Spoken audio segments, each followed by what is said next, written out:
individuals, which there's lots of questions about those that we'll touch upon. The businesses must have been in operation as of February 15th of 2020 to be eligible to participate in the program. Now, kind of a couple of items here. The 500 employee limit, that was, there's a little asterisk by that.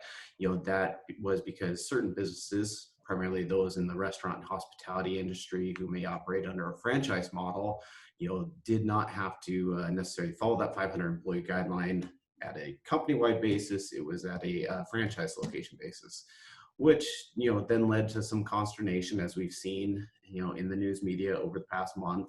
There were some very large companies such as Ruth Chris who received loans under the PPP program, and that has led to some new and developing guidance in this arena, and questions about who actually got into the program, who didn't, and who's eligible for it, and hopefully we can provide a little bit of clarity there too.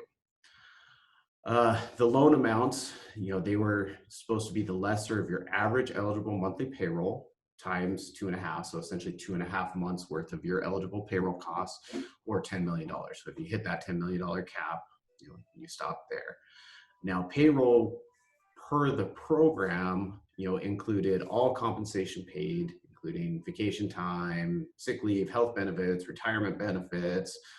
Though salary and wage payments were capped at, you could only count the first $100,000 of wages and compensation paid to any one individual.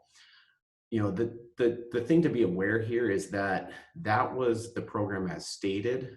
This program was rolled out, this PPP loan program was rolled out on an individual bank basis. So while the SBA issued guidelines, it was then up to each individual bank to actually implement the program and how best they saw fit to kind of verify the eligibility of these payroll costs.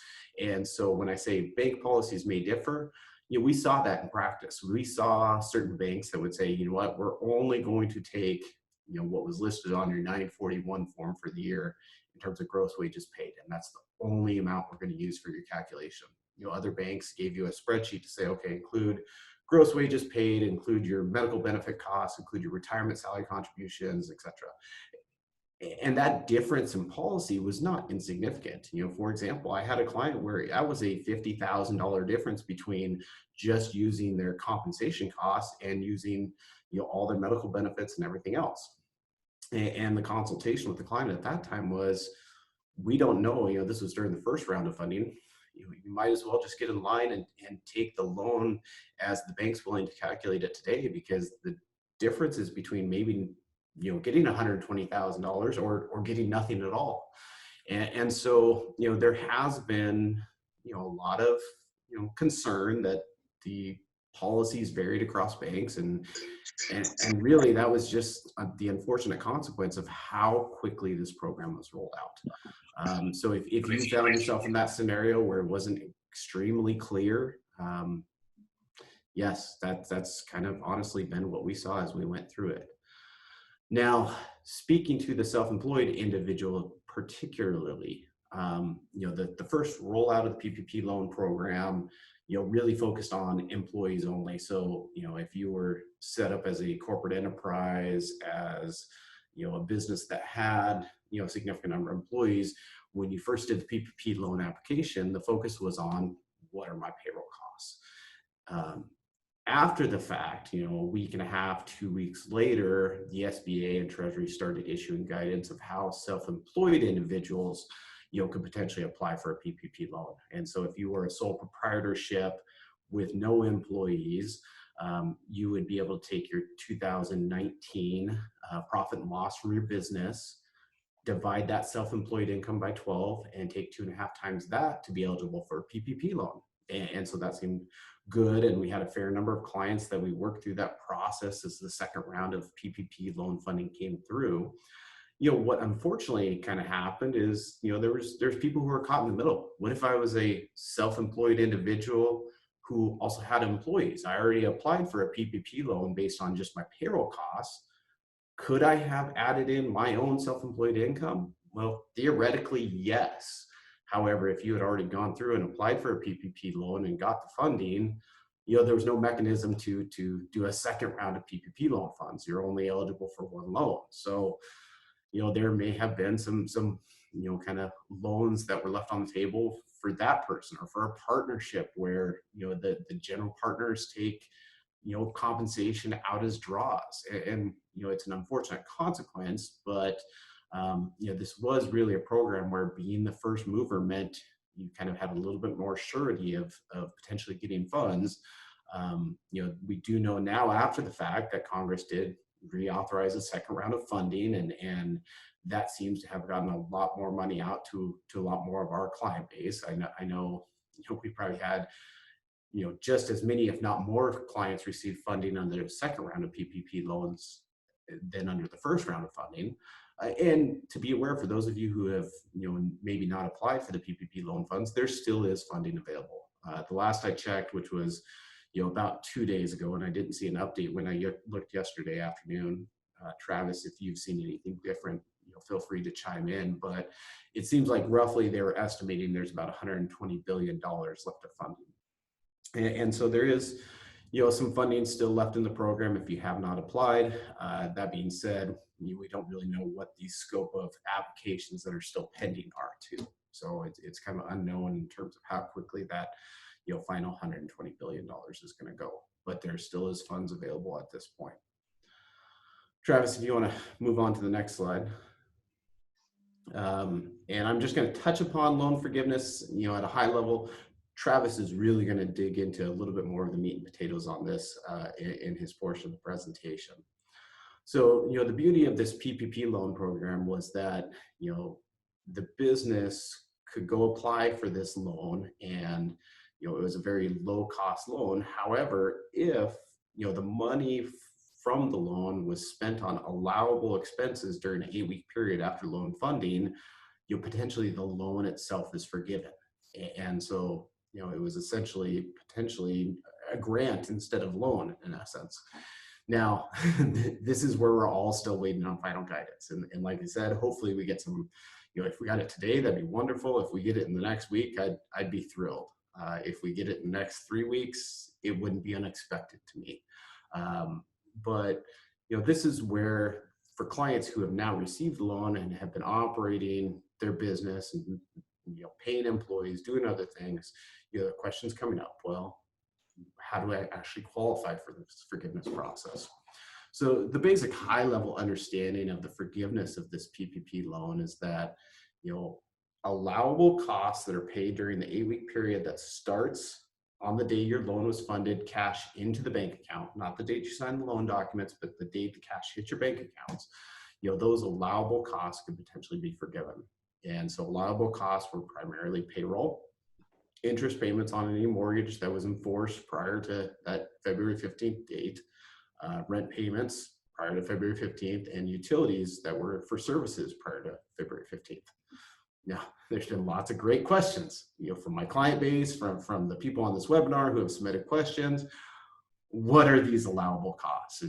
And honestly, this is the extent of the guidance we have yet today. There really has not been anything more issued today above and beyond what you see on the screen in terms of what those allowable costs are. And so we're predicating everything we tell with clients with in terms of saying, these are the costs in general. Now, what does that mean in detail? To be determined, right? And so utility expenses is a great example, right? I've had lots of clients, especially my farm clients, who've said, well, what constitutes a utility? Is it, it seems like the easy one is, of course, my power bill running into the farm. Yes, great. That is, to my mind, going to be a utility cost that's allowable and deductible. But what about the natural gas that I have, or the propane I have delivered out to the farm? Is that a utility cost?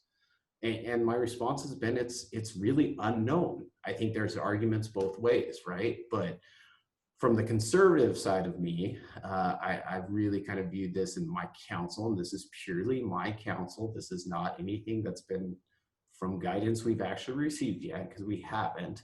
Is the conservative side of me says, be prepared to say it's going to be a very narrow scope of items. And so, fixed utility costs, things that are already plumbed into the to the farmer, to the business.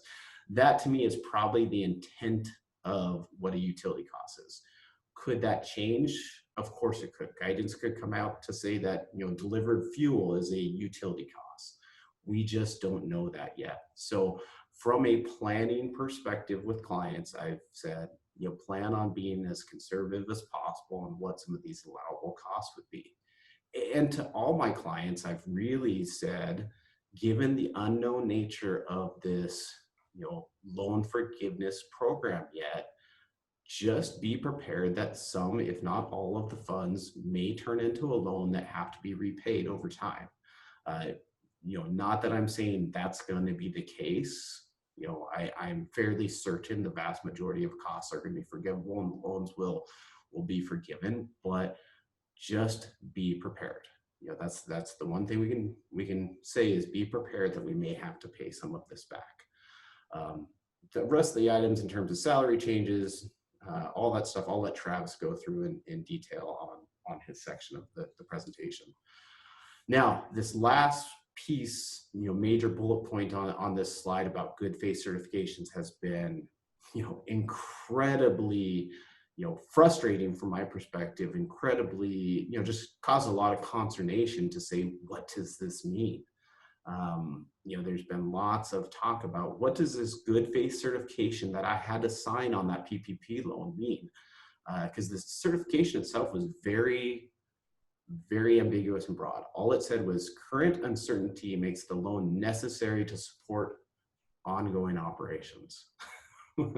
Well, I can construe for almost every single one of my clients that COVID-19 is providing uncertainty. Even if today business is doing wonderful. If I have a grocery store, I may be up 25% year to year in sales dollars, right? But that doesn't mean that that's going to last. And, I have lots of uncertainty. What if all my employees come down with COVID-19 and I have to, shut the front door to the grocery store for a couple of weeks because everybody got sick? What if I get sued by customers? I mean, there's a whole bunch of things where you can say COVID-19 is generating uncertainty for my business, even though, today things may seem to be going okay for me.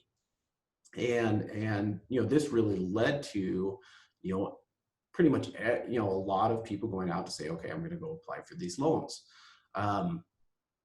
And then we saw the fallout from that in the news media when you see companies like, Ruth Chris Steakhouse or Shake Shack, publicly traded companies, or even private companies of fairly good size like the Los Angeles Lakers, get a PPP loan fund. And so politically, the government had to react to that, and what they've come out and they kind of came out in two ways of guidance addressing that very fact. The first wave of guidance was to say, hey, we are going to somehow enforce this good faith certification, and so by us telling you, you had this good faith certification, we're going to give you till originally May 7th, now May 14th, which is today, to pay these loan funds that you received back, and we won't come asking you about them. The good news is, that initial guidance led to a lot of questions from clients. If I've got a client who has a grocery store and received a $150,000 PPP loan, should he go pay this back? I mean, those were the real questions, and we really didn't know. There was no, real firm guidance. The only thing initially the SBA announced to say, hey, here's a great example. If you're a publicly traded company who could go access funds in the public market to support your operations, and at the same time, maybe you're issuing financial statements stating how COVID-19 hadn't, materially impacted your business operations, that's probably a good indicator you did not need a PPP loan fund, and you making that good faith certification was inappropriate. And so there was a little bit of public shaming that went in to say, okay, some companies go pay this back, but that didn't address the vast majority of people who received these PPP loan funds. And so luckily, just a couple days ago, the SBA came out with further guidance, and this was very favorable because basically they said, hey, two things. One, if you if your company and affiliates received PPP loans in excess of $2 million, then we are going to audit those loans a little bit more closely and assess that good faith certification. So let's take that, set it off to the side, because there's probably only a handful of folks on this call who may have received that, but we'll come back to it in a second. More importantly, what they said is they came out with a safe harbor certification saying, hey, if your business received a PPP loan fund that was less than $2 million, automatically we think this good faith certification applies. And so what that means for the vast majority of us is that they are not going to challenge the good faith certification we made on the PPP loan fund, and they're not going to question the economic uncertainty of it. So we can kind of move forward with life, feeling good that, okay, we met the good faith certification because our loan was less than $2 million. So that was great news. That just happened. So if there's anybody who had a smaller loan and went and paid it back, I unfortunately, like I said, this guidance has been coming out on an ad hoc basis, and it's just been a continual learning process. And we hope to continue to learn more. But for those of you who have had questions about, did I meet that good faith certification? Well, if your loan's less than $2 million, they've given us a safe harbor, you're fine. If your loan is in excess of $2 million, that's where I'm really counseling clients. Maybe don't go pay it back, but be prepared, because more likely than not, you're going to be audited. And so what you should be doing is working through and documenting what were all the factors that led to the economic uncertainty for you. And quite honestly, it's even though they haven't provided guidance on what that is, just in the back of your mind, you can already start coming up with all the economic uncertainties that this is causing, from health and welfare employees to the ability to continue to ship product to a whole host of other things. And so, I would definitely counsel you, if you got a PPP loan, or if you and the affiliate companies got a PPP loan in excess of that $2 million, start that documentation process today and work with your advisors to really fully vet it out. We don't have any firm guidance yet, but let's at least start the process of getting those documented. With that said, go ahead and move on to the next slide, Trav. I'll just quickly touch on loan terms and then turn it over to Travis to talk about the forgiveness process more in detail. So as we've seen, commercial banks handled the loan application process. The good news about these PPP loans were there's no personal guarantee or collateral required, so they're completely unsecured. It's a fixed interest rate of 1%. Those payments are going to be over 18 months. If this turns into a loan, you have an 18-month repayment period that starts 6 months after you get the loan. So it's essentially a 2-year loan. Payments start 6 months after you qualified for it, and then the rest is paid off over 18 months. Here's a very recent development that's causing some consternation and is still not set in stone, but I want to make everybody aware. The original guidance and in our view of congressional intent, it's clearly in the statute that was passed into the CARES Act, is that any loan that was provided and forgiven would not be considered taxable income. And so the original discussions around the PPP loan program was this was essentially going to be tax-free money. That was wonderful. And we believe strongly that's congressional intent on this program. However, the IRS came out with guidance, and it's been about a week and a half, 2 weeks ago. Time's kind of meaningless to me right now, that has said, well, these loan forgiveness amounts clearly are not considered taxable income under congressional statute. We are going to apply some prior guidance, some prior tax court cases that lead us to believe expenses paid with those loan proceeds that are forgiven are not tax deductible. And so essentially the IRS has come out with guidance to say, the whole congressional intent that said this wouldn't be taxable is somewhat meaningless because you are not deducting the expenses. Now, does that tell me you should not get PPP loan funds? No, it doesn't, because if I'm going to go get $100,000 and it's going to cost me 22% in tax, I'll probably go get the $100,000 and pay the 22% tax in most situations, but not in all situations. there are some situations where we need to really carefully consider what is the tax implications of this guidance from the IRS, because it could create what I would call phantom income to people. And so it's going to be a case-by-case basis in looking at this for clients to say, do we really want to pursue the forgiveness aspect if it's going to cause us extra tax? That's not going to be the vast majority of people, but it is going to be some people. And so we really need to carefully consider that. Now, our overall hope, and there's some real thought process going on out there, is that Congress will act to override the IRS's guidance, because we still firmly believe that congressional intent was that the loans were not taxable income and all expenses paid were still ordinary and necessary business expenses that were tax deductible. We believe that was congressional intent, but the IRS has come out with a different stance. So what's going to override the IRS's stance is either congressional action to clarify that, or potentially litigation through the tax court in years to come. We really hope it's congressional action that happens on this side. So this is an area everybody needs to be aware of it. You need to work with your advisors on it, but it is still in a state of flux because we do suspect that Congress will take action on this. And with that, I'll turn it over to Travis to talk about the forgiveness portion in more detail. Thank you, Brian. So a lot of our questions now, as people have obtained these loans or figured out the calculation to get the maximum loan, is, so what do I do at this point? My intent was to take this loan with the benefit that it's forgiven. How do I know what's forgiven? And I have this small 8-week time frame in which to make sure I spend it on forgivable costs. Unfortunately, as Brian said earlier, this is an area where we are severely lacking guidance. I know that there's a lot of information going around that assumes what will be allowed for forgiveness, but no one knows absolutely for sure. And one of those things that we don't know is which costs are allowable costs. We're told payroll costs are allowable, but does that include payroll that I paid after I received the loan, but it was for work done before the loan? If I have work done by employees during the 8-week period and I pay them after the 8-week period, does that count?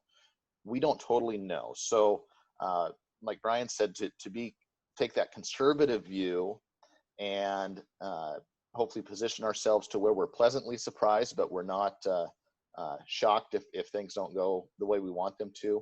We're going to assume right now that it's for expenses that happen during the 8 weeks and are due and paid during the 8 weeks as well. So what we'll do right now is kind of go through detail of what those forgiveness amounts are and what the loan can be used for. And just to interject real quick, Travis, part of that discussion related to what you just said is, I've been counseling clients to track the expenses as you go through the 8 weeks. And as we get very close to the end of the 8 weeks, if we need to shift a payroll period up and pay a payroll period early to make sure it gets cash out the door, within that 8-week period, let's do so. So, this is requiring a lot of kind of maybe adjusting some of our business processes, during this forgiveness program or forgiveness period.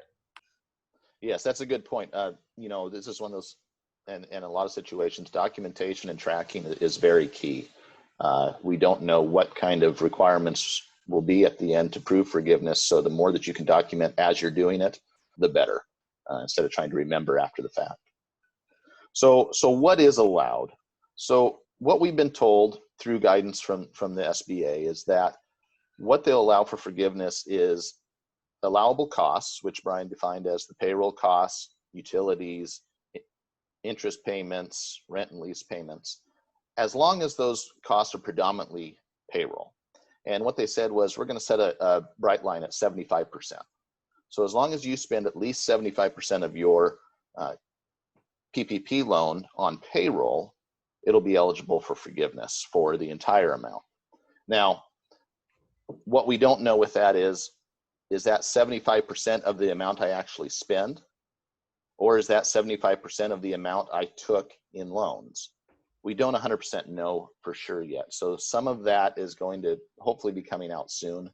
Like Brian said, hopefully coming out today maybe, but we just don't know. So I'm going to assume it's on the total loan right now, but we don't know for sure. And so in the example that you'll see, it's going to be based on total loan amount. So there's a couple spots to this. So our first hurdle is, did we spend 75% on payroll? Okay. After that, we have a couple items related to payroll that could reduce the amount of forgiveness. So the first one is, did we keep the same number of people employed?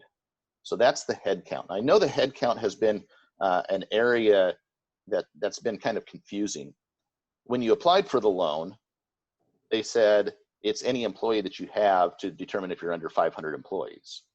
And it didn't matter if they were full-time, part-time, if they were in any situation where they're an employee, you were counting them for that 500 limit.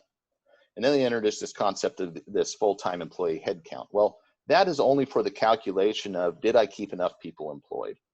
So that full-time employee head count is, I'm going to look at who I had employed for the 8-week period. I'm going to count them on an average monthly rate. So it's 8 weeks, not quite 2 months. So we're going to have to do some adjusting there. But I'm going to look at each payroll in there. I'm going to calculate the number of full-time employees based on hours. I'm going to divide that by a monthly rate and come up with a monthly average. Okay. Now, one question that we still don't know is, what is a full-time employee?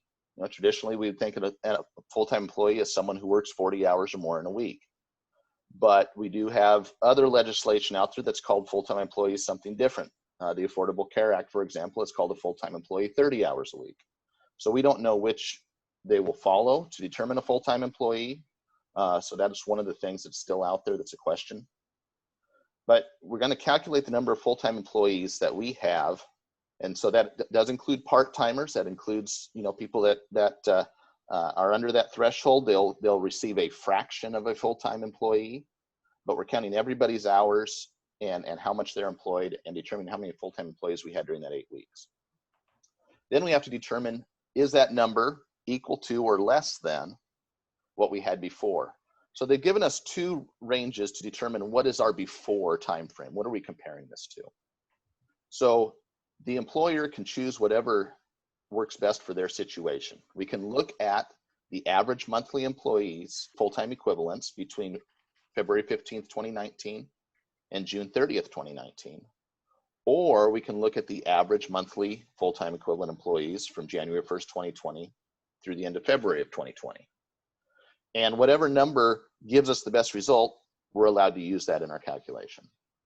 Now, if you were one of the seasonal employers, you do have to use the February 15th, 2019 through the June 30th, 2019 for your calculation. They have said that only applies to seasonal. You don't get to use the February or the January, February of 2020 amount.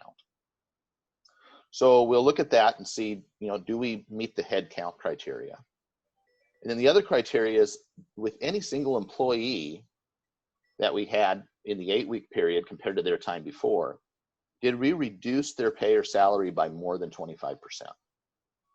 And so that is just looking at how much did we pay that employee in wages and salary during the 8 weeks versus how much did they make in the last complete quarter where they were employed. So for most people, that's going to be looking at the January through March of 2020.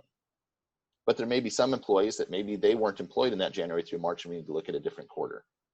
Now, this one comes with the caveat. The only employees we have to count in this section are employees who receive less than $100,000 on an annualized basis in 2019. So you can look at their 2019 total pay. If it was under $100,000, they're in this calculation. If it was over, they're not. If they were not employed for the total of 2019, you would annualize that pay. So if you had someone that worked 6 months and they made $55,000 for a full year, that would be 110. So they would not count in this calculation either. So you're going to have to look at each employee on an employee by employee basis. And then it says any employee who received less than, in this case, 75%. So their pay was reduced by more than 25% of what they had in that last completed quarter. We're going to reduce dollar for dollar the amount of the forgiveness.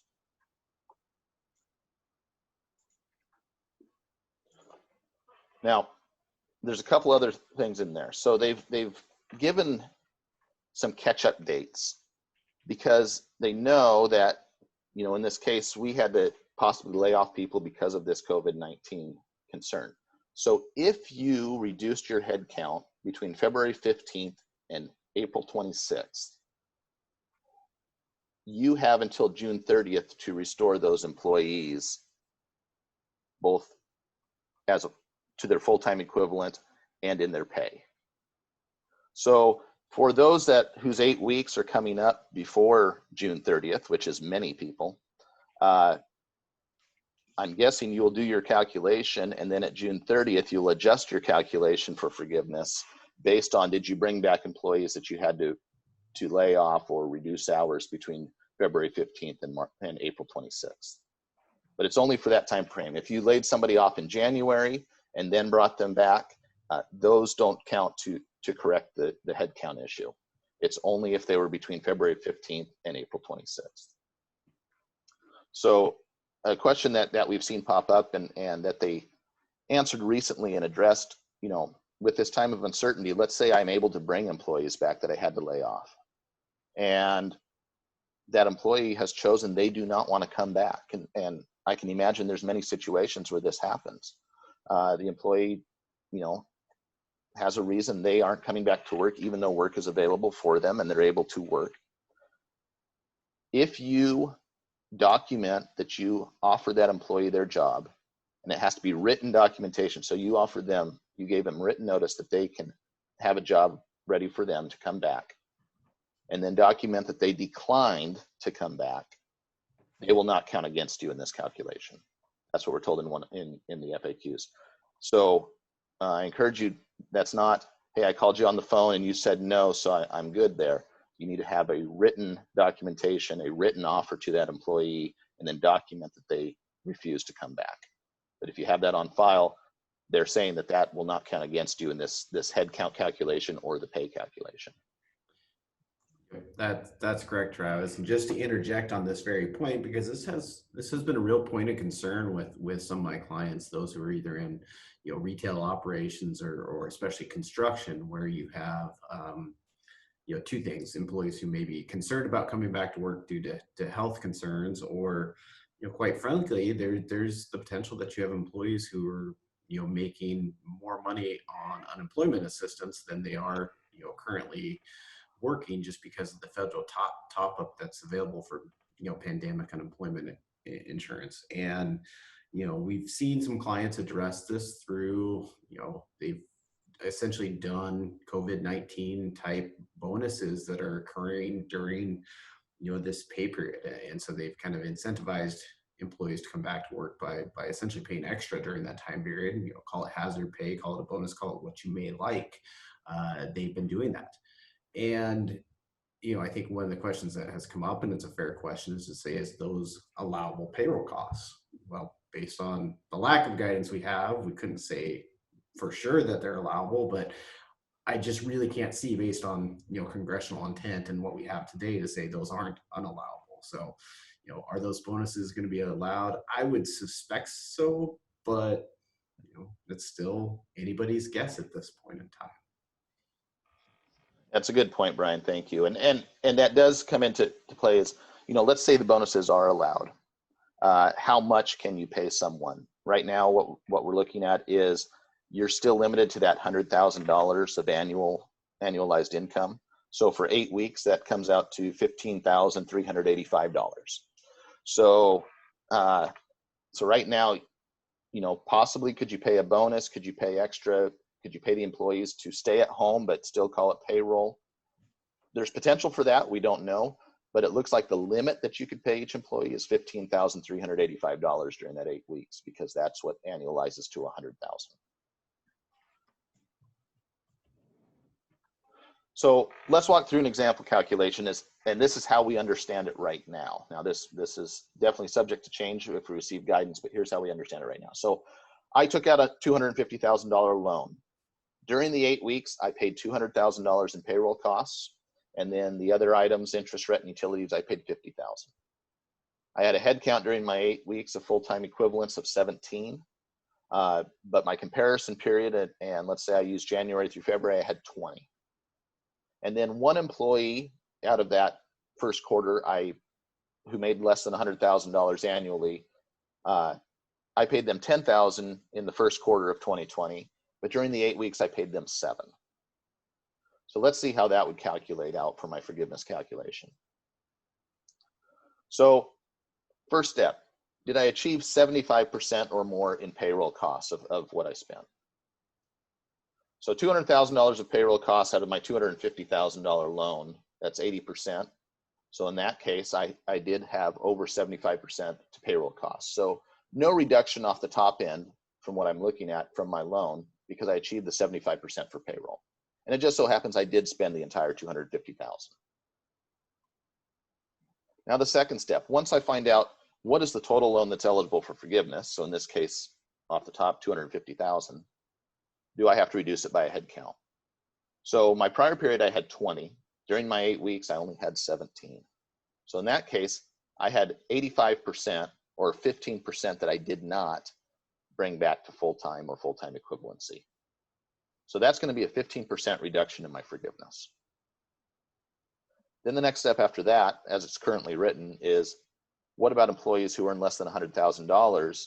Did I pay them at least 75% of what I paid them in the previous quarter where they worked? In this case, I had an employee who made 10, I only paid him 7. So that's a $3,000 reduction in wage, which is 30%. 25% would have been $2,500. So if I paid him $7,500, I don't have an issue, but I only paid him 7. So the amount that's in excess of that 25% reduction, that's the amount I have to reduce my forgiveness. So in this case, $500, the $3,000 in comparison to the $2,500 I would be allowed. So I'm looking at a 15% reduction and then a $500, 15% and then $500 dollar for dollar reduction. So if I look at that in this situation, I started with a $250,000 loan. I spent $250,000 on allowable costs, but because of my payroll situation and my employees, I am eligible for forgiveness of $212,000. I lose 15% of that $250,000, which is $37,500, and then my $500 dollar for that employee who I did not pay at least 75% of my prior quarter's amount. And one of the questions out there is this the order that I have to do each calculation? It hasn't been said, but this is the way it's written. The first reduction that's written in the code is the headcount reduction, and then the second reduction is the pay reduction.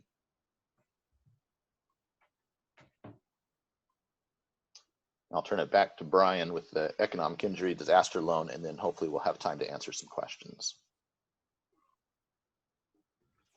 Thank you, Travis. And we won't spend a whole bunch of time on this topic, but it's become, kind of more important. So within the last week, I've had a fair number of clients who are suddenly qualifying for economic injury disaster loans. And so just a reminder, at the same time that the CARES Act was enabled, the federal government also topped up money into the economic injury disaster loan program.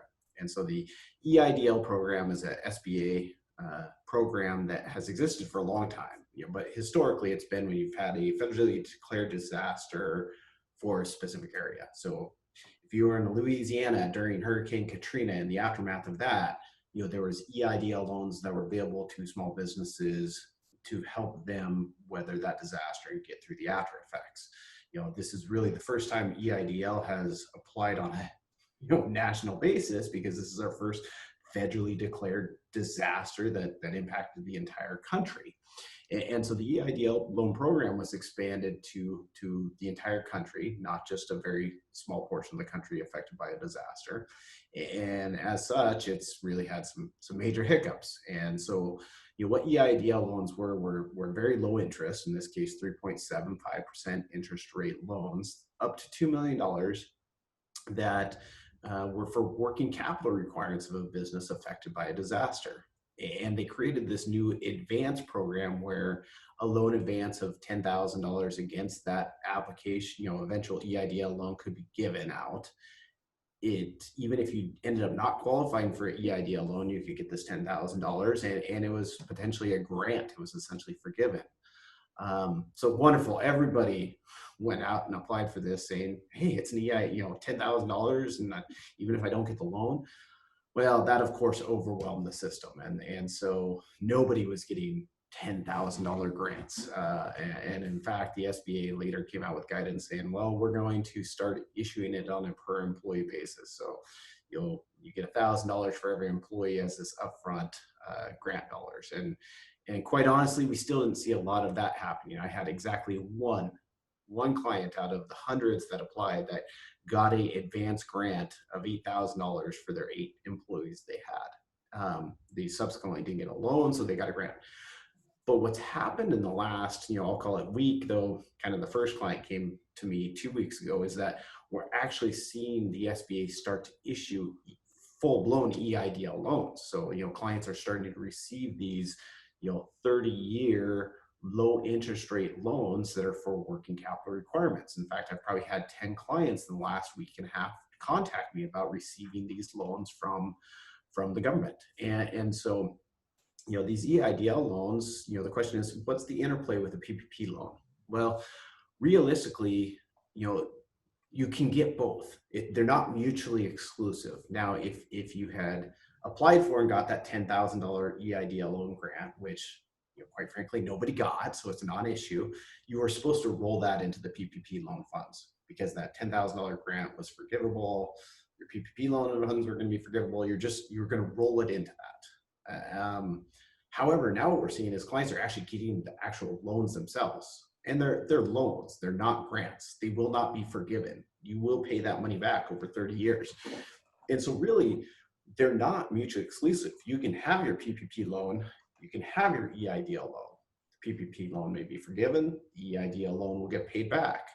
Where you just have to be careful is, the PPP loan funds, need to be used for the allowable cost during that very specific 8-week period after the loans, get granted.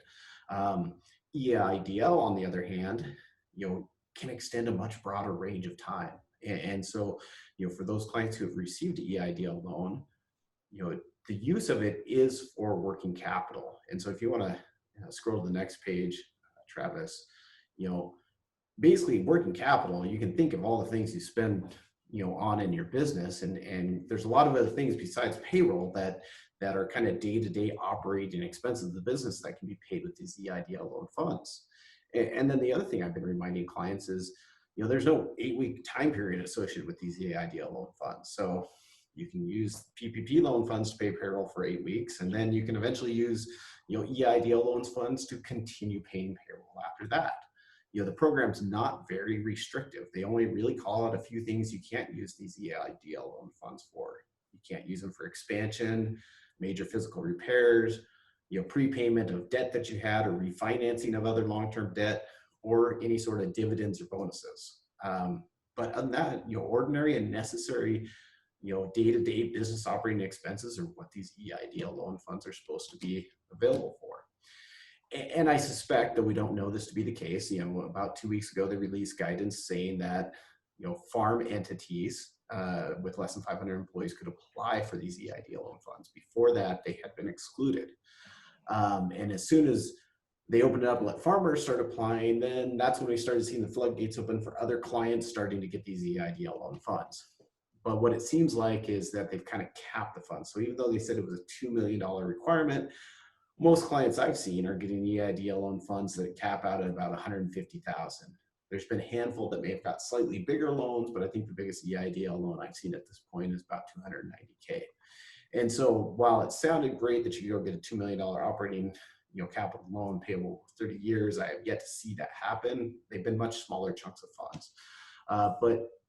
But the program has opened. People have been getting money out of it, which is why I thought it was important to address, especially because getting a PPP loan fund does not preclude you from getting the EIDLs as well. Now, the EIDLs are more, restrictive in terms of covenants. There's actual collateral that's required on them. You may have a guarantee on them. You definitely, if you've got other bank financing, operating lines, etc., you need to talk to your banker before just signing, the loan documents to get the EIDL funds. But they are available, and we're actually starting to see them, get released to people. So we want to just make sure we highlighted that very fact. And with that, I think that's the end of our slide deck, Travis. So we can probably address some of the, well, yeah, just in terms of resources real quick, here's some resources that are out there. There's of course, Travis, and my contact information, the U.S. Department of Treasury, which is, where the SBA, the PPP loans and the EIDL loan funds then flow to the SBA and to the banks. They have FAQs and guidance that's constantly changing. As is Small Business Administration, as is the IRS with their Coronavirus Resource Center. All of those are great resources. There's a lot of information out there. And I do apologize in advance. I mean, Jonathan, I suspect, within another week or two, if we get actual PPP loan forgiveness guidance, we may need to redo a webinar once we have actual information to share. So, my apologies. We hope this has been helpful to people, but we know there is a very large gap in what's known today. And we appreciate that. And we really do appreciate the fact that it's causing uncertainty and heartburn for the people on this call, the people who have got PPP loan funds and are figuring out how best to use it. I mean, some of the questions that came in, prior to the webinar that haven't been addressed yet, really specifically related to, well, what if I got PPP loan funds, but there's no way I can spend the money during this 8-week period because I may not have staff back in business, right? That's been a very hard discussion with clients. I've had that conversation. Let's take a dental practice, for example. My dental client may have received a PPP loan fund in the middle of April, fully knowing that their staff can't come, they can't open their office back other than for emergency surgeries till May 18th currently. So the question was, do we start paying our employees even though there's no revenue coming into the business, or do we hold on to these PPP loan funds and essentially bring staff back on when we're allowed to start working full time and generating revenue? And to the discussion I've had with clients, it's been, do you need the money for working capital to get started back up? And if so, you may not qualify for full forgiveness. You may only get forgiveness on a portion of loan funds you spend for 3 or 4 weeks out of the 8-week period, and the rest converts to a loan that you're going to have to repay back. And that's unfortunately a business decision we have to make, and unfortunately kind of have to make quickly to decide, do we want to try to qualify for complete forgiveness, or do we want to try to have this as working capital to start back up our business? The hope is, there's some discussions out there saying, well, Congress may act to, or Treasury may issue interim guidance to say, oh, yeah, we said 8 weeks originally, but maybe we'll turn it into 12 or 16 weeks. There's those discussions happening, but there's nothing that has come out yet telling us that. So as of today, all we know is it's the 8 weeks and it's these kind of general categories of expenses that qualify for forgiveness, but the details of that are not known yet, unfortunately. And the same thought process applies to, we just don't know if they'll extend it out to 12 weeks or 16 weeks, or who knows. I mean, it's unfortunately unknown. I could tell you that tomorrow Congress could act and we could get, till the end of the year to spend these monies and get forgiven. We don't know yet, unfortunately. Thanks, Brian. Thanks, Travis. I'm going to go ahead and just really quick, I think you kind of addressed this already, but a lot of the questions that we've gotten through the Q&A, and just for those who are on the call, we will likely go a little bit beyond 10, and we've been tracking all of the questions that have come in and noting who asked them, and so we will definitely do a follow-up, and just so everyone knows, this is also being recorded, and so you can view it afterwards. But a lot of the questions are around kind of what you had just talked about. Do phone and internet count as utilities? How about if someone has a driving school, does gas count as a utility? As far as taxes, payroll taxes, L&I, unemployment, sometimes those payments aren't actually made until maybe after their 8-week period. Can those count? Do lease payments on like vehicles count? It sounds like there really isn't a whole lot of clarification on those. That's true. There's not a lot of clarification. Now, one thing when it comes to utilities, leases, interest that they have given us is it should be should have been in force as of February 15th, 2020. So we're pretty sure that, if you went out and got a lease last week, those lease payments probably would not count if it wasn't a lease that was already in existence. So items like the vehicle lease, if it was one that was already in existence, chances are it probably does count. Or the utility expense that was under a contract, signed before, or a service agreement signed before February 15th, 2020, probably should count. Where we don't know for sure, and when you mention taxes and things like that is, am I only allowed the taxes that pertain to the payroll that happened during those eight weeks? And if so, and I don't owe those taxes till the end of July, how am I going to pay that amount? Or will I get credit for accruing that amount? We don't know that information yet. A couple other questions I think that we've seen come up a couple times are around this idea of the date going out to 6/30 and what your head count is then. Are they just going to be looking at, from what your understanding is what is the head count on 6/30? So for example, if you realize that you're not there, you could just hire up really quick to make that number there? Or are we looking at an average of employees? Can you give is there any more clarification you can give around that 6/30 deadline to try to get employees back to work for those places that it's going to be a struggle for? Yeah, I unfortunately think there's no firm guidance on that yet. I think what we have to go back to is our kind of basic understanding of congressional intent, which the congressional intent of the PPP loan program was to essentially allow people to continue providing payroll for employees. Really, it was to fund, I won't call it unemployment, but it was another mechanism to fund unemployment via businesses down to the eventual workers to keep the economy moving that way. And so to me, the congressional intent was you really need to be trying to get back to a almost full-time headcount before the pandemic hit. And so as they look to release guidance, on this topic, I suspect they're going to issue more restrictive guidance around, what can you do to be compliant as of 6/30? So I wouldn't necessarily go rush to, hire a bunch of people on 6/30, but it's still unknown if that would work or not. We're still, unfortunately, in that space of waiting for them to give us more information. And then how about some more specific questions around employee counts? So say an employee doesn't want to come back to work or won't come back to work, that doesn't count against you, but what if they come back to work once their $600 runs out, but it's past the program? Will that come back to bite you? And then also, if you have employees that have wages above $100,000, and what happens if you continue to pay them? Is that amount just not forgivable? And then what if you just hire new employees, or if an employee has to be let go because of, they were taking money out of the till or something, does that count against you? So just kind of those little, everyday kind of things that could cause a payroll employee count to fluctuate during any given time period. Any thoughts on those?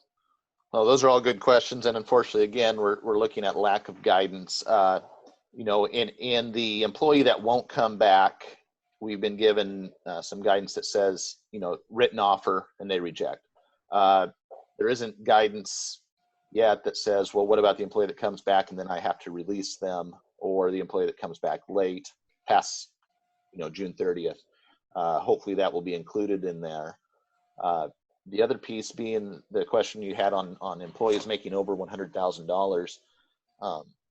There's nothing we've seen that says you can't pay them over $100,000, but what we have seen is that the cap for calculation would be $100,000 annual or annualized. So my assumption right now is if you had an employee that you paid, say, $17,000 to, probably the first $15,385 would be counted for your forgiveness, and the other wouldn't, but we don't know for sure.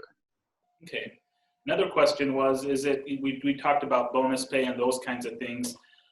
Is it eligible use to just increase payroll in general to try to get to that 75%, whether it's for an individual or for a group of workers?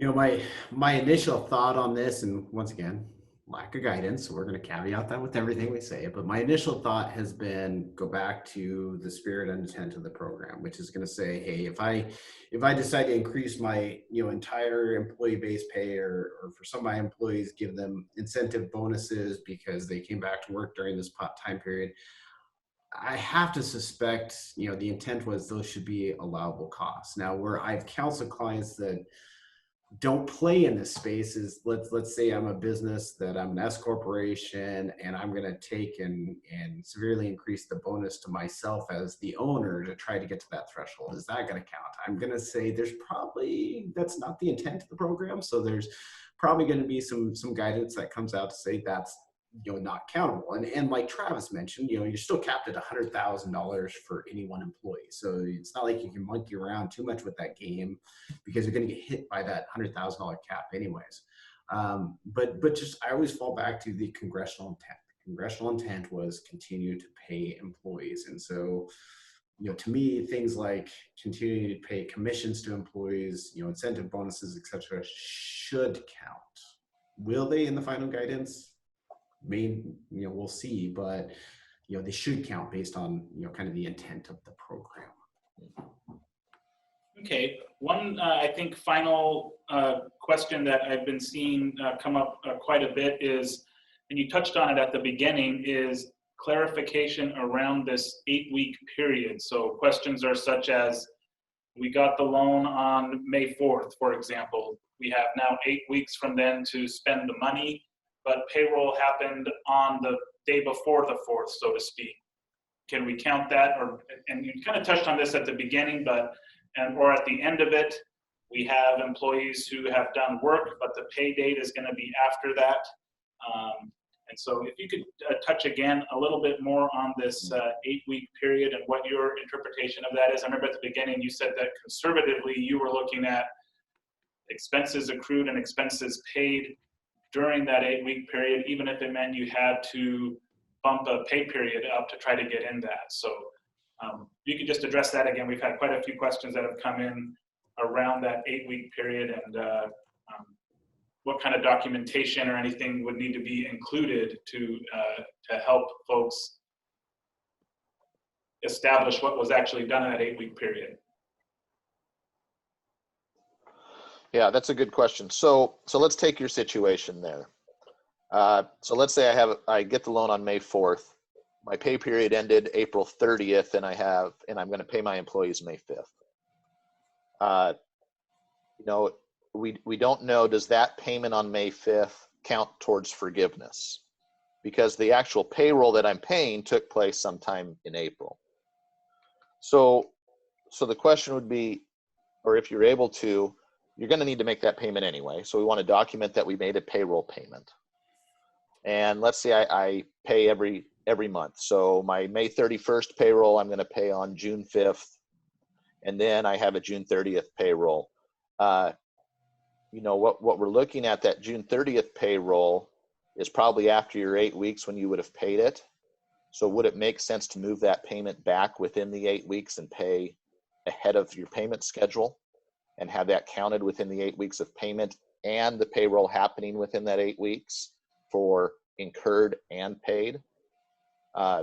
We assume that will count, but we don't know if the first payroll would count because your payroll was not incurred during that 8-week period. So we're still waiting on final guidance to see, what does that mean? Does it mean any payroll that I pay in that 8 weeks, or does it mean only payrolls that are actual payrolls during the 8 weeks, and then I also make the payment within the 8 weeks? Jonathan, if you don't mind, I wanted to address one more question that I've seen come up in the question list and got asked beforehand that we haven't addressed yet either. Self-employed individuals were allowed to go out and qualify for the PPP loans, and I've had a number of clients who've done that. The questions then come up, well, how do I substantiate what gets forgiven under the amount of loan I got? So for example, if I'm self-employed individual who made $50,000 in net business profit in 2019, and I, then basically got around a $10,000, PPP loan, how do I justify that $10,000 being forgiven? Well, the unfortunate news is there is zero guidance about that. You know, we still know that you qualify for, you know, 25% has to be spent on rent, mortgage interest, you know, those other non-payroll costs. But as a self-employed individual, you essentially don't have payroll costs if you didn't have employees. How do you qualify that out? You know, I've seen 2 points. I've seen either one, take draws out to qualify that you use that personally. I don't really agree with that point. I don't think it matters. Or two is that it's really going to be just automatic forgiveness because, you know, it was based off of what you earned in 2019. This is one where we just really, it's pure conjecture at this point. There is no guidance from the SBA on, for a self-employed individual, how is that forgiveness process going to work? So we hope to get that, but you know, that's a complete dark hole at this point in time. I guess the only good news on a self-employed person's, you know, since it's $100,000 cap, you know, the very max you could have received is a 20 grand PPP loan. So the max at risk is $20,000 that would have to be repaid over 18 months. Now, you know, maybe that helps, maybe that doesn't, but it's not like the, you know, $250,000 or $350,000, you know, PPP loan money that somebody got. And kind of as a last, I think, and this is a good one to maybe to close out on, unless there's some other ones that you want to touch on, is there going to be any prepayment penalties? So say that you get closer to the end of the 8 weeks and it looks like you're not going to use it, or if you get the funds and it turns out that you're not going to be able to use them all because of different things, is there any kind of penalty if you use a portion of the funds and then pay back, or is there any penalties even if you prepay any portions of the loan back? I guess maybe answer that for this one and the EIDL loan. Is there any, if folks are in a situation where they can pay those loans back earlier, will there be any penalties? Nope, there's no prepayment penalties. So, you know, for example, the PPP loan funds, if you're going to pay unused portions of it back, your real only cost is, you know, the 1% interest that accrued for the month or 2 months that you held the money. No prepayment clauses. And it's the same thing on the EIDL loans. There's no prepayment clauses on those EIDL loans either.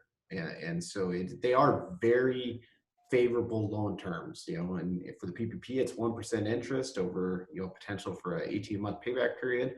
For an EIDL loan, it's a 3.75% interest rate over a 30-year, you know, payment period. So they are favorable in that way. All right. Well, as you can see, I'm sure you're looking at the Q&A too. There's about 32 in there. One other question I think that is important though is if folks are out on sick leave or if folks aren't working but are being paid, can those wages still count for employees? So wages that are paid when they're not working definitely still count. It's just the concept of you pay payroll. Now there is an overlap. You know, if you are paying somebody under the Family First Coronavirus Act, which provided for emergency paid sick leave, you know, a national, not the Washington State paid sick leave, but a national emergency paid sick leave program or a national emergency paid family medical leave program, those wages won't count for the PPP forgiveness because those wages are actually eligible for employer retention. You know, not employer retention. Those are eligible for a federal tax credit associated with those wages. So the guidance on the PPP specifically excludes those, you know, emergency paid sick leave due to the coronavirus and emergency paid family medical leave due to the coronavirus from that forgiveness program because they fall under another category. So that's kind of hopefully answers that question. I did just want to touch on one more question I saw in here, Jonathan, and that's related to the question about, and Travis can expand upon this too. I'll give you my initial thoughts. Do you have to have a separate bank account to track these PPP loan funds through? You know, my initial gut to clients has been no, there's no requirement to do that. If it helped you segregate out and track the allowable spending of these PPP loan funds because you did through a separate bank account, by all means, go ahead and do that. Whatever makes your life easier, please do. But is there a requirement to have set up a separate bank account and track these through? No. You know, in my opinion, you know, especially because most of it's payroll and then just a few other little allowable costs, it's going to be fairly easy to track back through and show, Here's my payroll costs that were incurred during this period. Here's my utility expenses. Here's my rent. You don't have to have set up a separate bank account to do those things. But if it helps you, by all means do it. I'm not saying that. Yeah, I definitely agree with that. I mean, I think the most important thing to do is the tracking. Yep. It doesn't matter what account it comes out of, but have a way to track where those funds were spent. Yep. All right. Well, I want to thank everyone who joined us today. We've still got 78 on. We peaked at about 110 folks that came on. So this is definitely a topic that is important to a lot of our businesses. And as one person signed off, he said, hey, I'm looking forward to another session of this when we have more guidance. So if you guys are up for that, we'd be thrilled to have you guys back in a week, couple weeks, as we get more clarification and maybe can answer more questions for folks. So of course. Absolutely. If we were in a regular meeting, we would all give a big hand to Travis and Brian. I will. Yeah. We thank you guys. Thank you.